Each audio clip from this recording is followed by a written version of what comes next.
Welcome to Book Cuddle. I'm your host, Karen Reader with Readgab. Today, our guest is Matt Tavares, and I'm excited to be talking Christmas. We have Christmas picture books, this classic that it's become a classic in recent years. When did Dasher come out, Matt? It came out in 2019. 2019. And, Yep. quickly has been referred to as a classic now because it's just something loved. But what I'm so excited about is this new one, and we're going to talk all about these beautiful picture books. But first, Matt, can you take a second and introduce yourself and tell us about you? Hi, thanks for having me. I'm Matt Tavares. I am an author and an illustrator. I've been making books for a long time. My first book came out in 2000, Zachary's Ball. That was my first picture book, which I first made as my senior thesis project in college, at Bates College in 1997. So I've been making books since then. I've done a bunch of picture books. I've done some fiction, some nonfiction. I've done some books where I'm the author and the illustrator, some where someone else is the author and I'm the illustrator. I've always been the illustrator. Nice. I did one graphic novel called Hoops, which is a middle grade graphic novel. Working on some more picture books now. But yeah, that's pretty much it. And working on a couple more Dasher stories, turning that into more of a series. Ooh, nice. That is awesome. Because I love this one. I will get all into Thank it. you. Yes, it's beautiful. It's beautiful. So Thank I'd you. love to do an author icebreaker just to get a little bit to know a little something different about you. So this book called A Boy Called Bat, he adopts a skunk. And so it's kind of unique that, who adopts a skunk? What would your hmm unusual household pet be, Matt? Well, the first one I think of is a reindeer Nice. because I spend a lot of time drawing reindeer, and I just feel like it would be really helpful if I just had one I here, just had one. and I would keep it outside in my house, but if I could just go outside and get a good look at the reindeer, and if I needed a certain reference photo, like if they're laying down or standing up, I can Nice. have endless opportunities to get a good look. So that And would that would be fun. they've got to have their own personality too, right? So you can interact with your reindeer and figure out reindeer personality. I love it. hmm Lots of people have reindeer. Name five. Do you remember? That's a Well, maybe, line yeah, from maybe I could. the, I need a the little more Santa space, I Claus. think. Yes, Yeah. love that.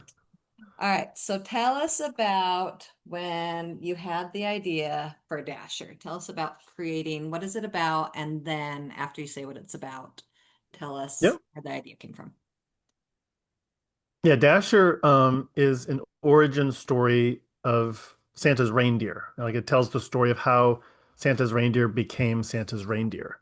And it started like for me it was after Christmas in I think it was early 2017 that I first thought of it, where I was just thinking about how Santa's reindeer are probably the most famous animals in the world. Everyone knows these reindeer, but I'd never heard a story that explained how they were chosen for that job. And it was kind of this exciting thing that I felt like, oh wow, if there's not a story that really is generally accepted that tells that story, maybe I could try to think of one. Nice. So I just kind of started brainstorming, and it was one of these things where I do this a lot, where when I have an idea for a story, I try to treat it like it's a high school English assignment, where I just have like I sit down in the morning and I'm like, all right, I have to write this today. Like it's due at the end of the day, and I Nice. just try to come up with something. Like it forces me to do something. And I spent a whole day where I just basically didn't get anywhere. I just by the end of the day, I just felt like all I came up with was like, all right, the first real mention of these reindeer was in "Twas the Night Before Christmas," which was in 1823. So they've been around since then. So something happened before that caused these. And earlier, I saw old images of Santa Claus when he just had a horse. Nice. Trying to, and I saw these images from the early 19th century of these like traveling circuses where they would have a menagerie of exotic animals. Nice. And I had this idea like maybe they were part of one of those circuses and I wasn't getting anywhere. And then the story, it was like the next day I was driving home from my daughter's basketball tournament. It was like a 10-minute drive. Right. And I just kind of pictured the North Star, pictured this reindeer looking up at the star from this circus, and just kind of came up with this whole story. like in as much time as it takes to read the book, just kind of like thought of it in that 10 Right. minute drive and then just wrote it all down and kind of felt like it was I had something. One of those Yeah. times I felt like that might be a good idea. Perfect. And it just felt right. That's awesome. Yep. So then the story comes first before the art. Yeah, for me, I always come up with the story, and at the beginning it's just an idea, and it's a lot of me kind of walking around, listening to. Oftentimes I'll listen to like instrumental music and just kind of just try to figure out what happens, and then it starts really, really rough, just kind of outline. This happens, then this, and then I'll write a draft, and then there's a lot of back and forth. Once I have the words pretty much figured out, then I start doing sketches. And then once I figure out which parts of the story are going to be told with pictures, I realize which words I don't really need anymore. So I kind of trim down as much as I can. And there's a lot of back and forth.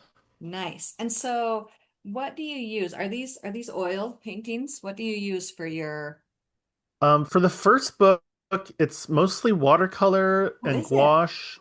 Yeah, there's Nice. some gouache and there's a lot of like black pencil and a little white pencil here and there, sort of a mixed media. But watercolor is kind of the predominant So material that I used.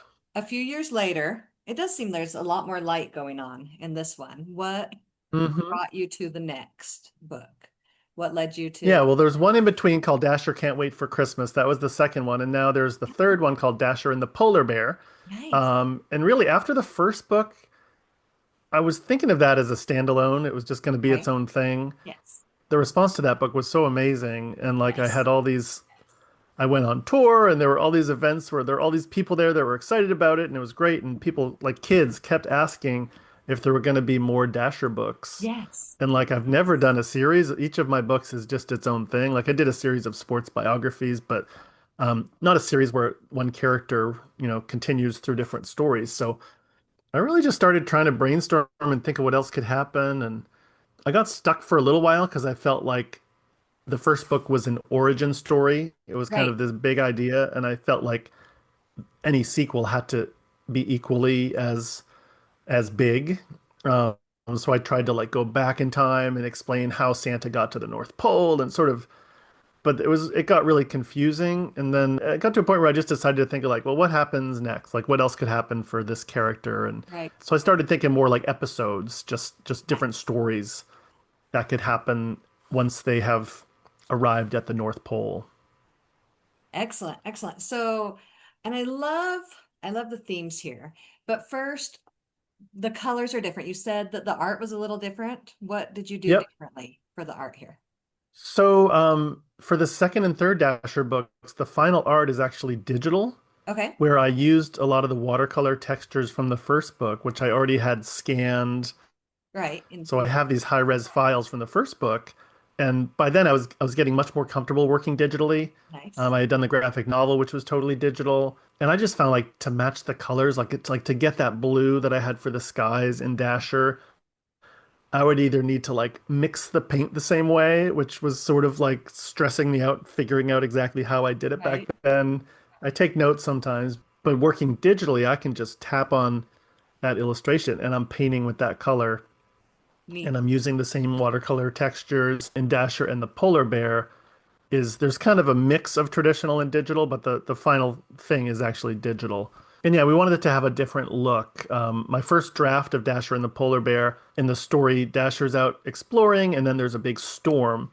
And so Okay. she goes to find shelter from the storm, and she wanders into a cave, and it turns out to be the cave that belongs to George the Polar Bear. So that's how they meet. But my editor felt like that was too similar to something that happens in the second Dasher book, Dasher Can't Wait for Christmas, where there's a big storm.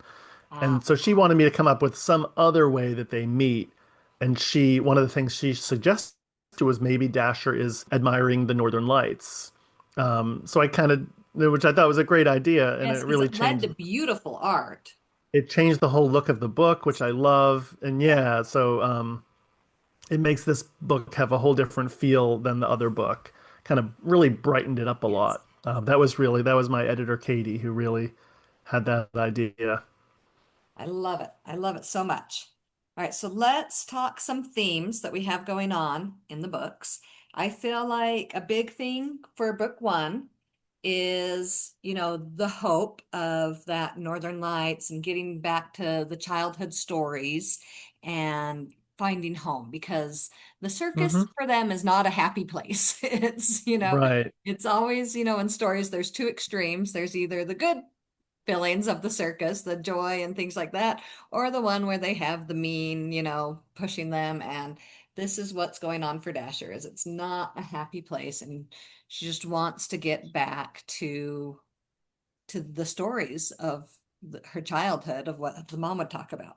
So let's Yep. talk first about hope. Why is that a theme in the book, and what can you share with us about hope? Yeah, I think that's the theme in the book. It's really, Dasher is the youngest reindeer. So where I think some of the older ones in the family have kind of resigned to the fact that this is our life. We are circus reindeer. We have to pull the wagons and entertain the people, and they're just out of place. They're cramped together in this hot, dusty place. And Dasher hears Mama's stories about the North Pole where it's cool and there's snow covering the ground and the air is crisp and they get to roam free. And she hears these stories and thinks, well, let's go there. Like, why can't we just go there? I see the star up in the sky. It's right there. Where, that's kind of how a child thinks, where you don't know, they don't know, the reality of it is you can't just run to the North Pole. It's too far away. But because she has that childlike optimism and mixed with some bravery and courage, and she seizes that moment when she has her chance, and she heads off on this adventure to try to make it to the North Pole. Nice. And the reindeer, I think some of them were just like, this is our lot, the circus, this is what we've got. But, that Yeah, is what it is. it is what it is. And I think maybe some of them were content with that even, not even like grumbly about it. But then, to find home and happiness. And so what do you feel home really is foundationally? What is home? That's sort of a big theme in the book. Dasher's trying to get back to the North Pole because she has heard Mama's stories, and that's really their home. That's where reindeer come from. That's where they belong. But then once she's there and it's everything she ever dreamed of, she misses her family, and Right? she kind of has to come to learn, what does home really mean? Is home this glorious place, or is home where her family is? Right. Beautiful. All right, now I really just this one resonated with me so much. I feel the joy of Christmas so much more in Dasher and the Polar Bear, especially with this. Yeah. If I could read a line when after she meets the polar bear and then she goes back to tell her mom about this because, and I love this, that she always goes back to mom, the teller of the story Hmm. and everything. But she says, Mama, why doesn't Christmas magic work on polar bears? She says, Oh, I'm sure it does. But Christmas magic isn't the same for everyone. And sometimes it works in unexpected ways. And so I love this feeling of magic, and when I think about it, about Christmas, and Christmas maybe kind of means different things to different people, but you can get caught up in the magic, the lights and the music and the giving and the doing and sharing and family. And so, but it's something different for everyone, right? And so tell us about creating and adding these bits with this focus on magic. Yeah, that was sort of a theme in the book. And that was actually a like that scene that you just read, and then one that sort of is, follows that up at the end of the story, Culminating, where in yes. my earlier drafts, I felt like there's like Mama needs to say something here, some little bit of wisdom that Yes. we come back to at the end of the story. But the book was pretty much done, and I hadn't quite figured out that what that little line was going to be. And I'm proud of how it came out. I feel like Oh, that's sort of I love the it. main point of the book. But yeah, it's really about how like when you're a little kid, there's an idea of Christmas magic. It's just like just the more literal, like you come downstairs and there's presents there, like Santa came. This is amazing, like that's magic. Yes. But then there's different kinds of Christmas magic in that just, being able to share the joy of all of it with someone else, whether it's your kids or your friends or family. Yes. And that's something Dasher gets to experience in this story where she's really focused on on helping her friend Yes. experience Christmas magic for the first time Yes. and kind of learns a new level of it. I love it that it's like she meets this polar bear and she's like, well, I do this, see, this is Yeah. so amazing. Look at this magic. And immediately to share it. Like that is so Hmm. important to share what you love, right? And then she tries and she tries and she tries sharing this and doesn't forget about George because how easy would it have been to be like, well, I guess this is my thing. Sorry. Yeah, not everyone can fly. Yep. Right? But there is a way in the end that somehow we can share joy. Somehow we can share what is magic to us. We just have to find the way that works for other people so that they can feel that joy in a way that makes them happy too. And Yeah, and a lot of the fun is just being able to share that magic with others. right? Um, that's something I've kind of as an adult now, I get to experience Christmas in a different way, Yes. whether you're helping to create that magic for your kids or for other people. Right, right. I love that. I love, because as a child, it's so different. And then when you have young kids, it's very different than when your kids get older. But you can always share joy. You can always find something to make something magical for you, because I think that's true as well. Yep. That, George might have been like, oh, there's this sad polar bear like a reindeer. But Hmm. everybody can have joy. I think that's just a beautiful thing that I see in the book, that there's joy to be found for everyone and it can be different for everyone, but magic and joy Hmm. makes me happy. It gets me excited, excited for Good. Christmas. Good. Yeah. What is your hope that the book will do for, let's say, first children? The greatest thing with these Dasher books especially is just hearing from families who read it every Christmas and it becomes part of their family memories that they have that I think a Christmas book more than any other kind of book, it seems like they get put away with the decorations sometimes and then they bring them back out, every year on Thanksgiving or just after. And then so I guess that's my greatest hope is just for this book to become one of those books that every family takes out every year and reads again. And then, kids might remember when they're older. You have it kind of gets mixed in with all your family holiday memories. So that's a pretty special thing. Yes, absolutely. And yeah, that's us. We do the I have somewhere between 75 and 100 Christmas books now in it's in a bin. I And bet. Yeah. I wrap them, and we do some years we do just one each night, and sometimes if I'm very zealous, I wrap a whole bunch, and each of my four children can open one each night. But they look for the ones, they hold up the different books so that they can try and find the one that they're hoping for, and then they always get a new one. But yeah, that That's awesome.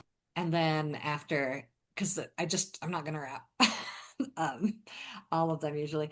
And so when eventually I pull them all out, they're so excited to go through and find the ones that have meaning for them. And That's great. I think that that's a beautiful thing to have what you created be something that's in a home that Yep. sparks It's happiness amazing. and joy. Yeah. All right. So what has Dasher done for you, Matt? What has it done for you individually? Oh boy. I mean it's been kind of amazing, honestly. Like it's changed my life in some ways. Like Dasher was my 20th book, but it was the first one to make the New York Times bestseller list. So that was kind of a big deal for me. That was something I was pretty excited about. And it's been fun just having, just creatively, just having this one character to build all these stories around. I've just had so much fun with it. Yes. Instead of each book being a whole new thing, it's sort of like I keep building on this little world, which I've just loved doing that. And it's now being developed as a movie, which has been amazing. Neat. So I've gotten to be very involved with that, and that has just been the coolest thing I've ever gotten to work on. And I think it's going to be so good, and it's just in really good hands. And So that's been a whole other, a whole other thing for me where for years, like when kids ask me at schools, what would you do if you weren't making books? I've Right? always said like animation seems like it'd be cool. Like I'd love to work for Nice. Disney Animation Studios or Pixar or something. And now I kind of get to be a part of that where it's Awesome. in production right now and I have a weekly production meeting and I get visual stuff in my email a few times a week for new, character designs or sets or whatever and I get to help with casting and all that stuff. So, I mean, it's kind of crazy to me where like it's like I thought of this little story, driving in my car one day like, you know, 8 years ago and now I'm listening to actors reading the lines. A lot of it's right from the book. And so by next year, I'll be watching it. It'll be on Disney Plus and Disney Channel. And it's been a pretty amazing experience, the whole thing. That's so awesome. It brings me so much joy. Like I smile so much extra with Christmas joy. It does make me feel Good. Yeah. good. And so that's neat to I have. feel I feel like if this happened for my first book, maybe I wouldn't fully appreciate it as much. But Right? where it happened for my 20th book, it's like I know that this is not stuff that usually happens, and it's something I really want to just kind of soak it in. Neat. Oh, love it so much. Yep. Can you tell us what's next? What are other projects you're working on? Yes, I'm really like fully immersed in Dasher world right now because I've Nice. got, the new book just came out, Dasher and the Polar Bear, so I'm about to have a bunch of events for that, which will be fun. And I'm working on final art for the next Dasher book, which I don't think has been like publicly announced yet, so I won't say what the title is, but Okay. I've got two more Dasher books that I will be working on Beautiful. and I've been very involved kind of consulting on the Dasher, the TV Christmas special too. So it's pretty much just Awesome. multiple Dasher projects all happening at the same time. Oh, fun, fun, fun. And then do you think you will ever do another graphic novel? Will you just keep going with picture books? What other Yeah, paths? I definitely would like to do another graphic novel. I've been brainstorming to try to think of what a good next graphic novel would be. Haven't quite come up with anything yet, but that's something I would like to do. Nice, nice. All right, well, I love to ask every author I talk to, what is a children's book that had a big impact on you? Oh, there's so many. Had a big impact on me. I knew we were going to talk about a favorite kids book, Oh, and I well, just wanted to bring mention one that I just got. So it's a new yes. one, but this is by Mhm. my friend Scott Magoon. Okay. There's No Place Like Gnomes. Cool. Just a picture book I picked up last week. It's beautiful, beautifully illustrated. It's kind of just a fun story about this funny little gnome who runs a hotel in the forest, and all animals are welcome, and sort of a story of coming together to help each other when there's a big storm, and they kind of have to improvise and figure out what to do. But that's a beautiful picture book that I Nice. love. But yeah, So when you see a Christmas one, do you feel like it resonates differently with you now that you've been immersed in creating Christmas stories? yeah. I mean, for me, like the Polar Express was really my top picture book that I could ever think of for years. I mean, that's one that I think I spent a long time trying to capture something as, magical and beautiful as that. So that's always one of my favorites. But yeah, every year there's a whole new batch of Christmas books that I like to check out and see what else is out there. Nice, nice. I love it. Well, thank you so much, Matt, for taking the time and chatting with us today. And we look forward to all to come with Dasher. Thank you very much. Nice talking with you. Hey, Merry Christmas. I hope that you loved hearing about this beautiful picture book, Dasher and the Polar Bear by Matt Tavares. If you want to give me a Christmas present now, I would love for you to take a second and go rate and review my podcast, Book Cuddle, on your podcast platform. That would bring me just so much joy, and it helps more people to be able to find Book Cuddle. I hope that you have had a wonderful 2025 and that 2026 brings you many wonderful experiences reading beautiful children's books.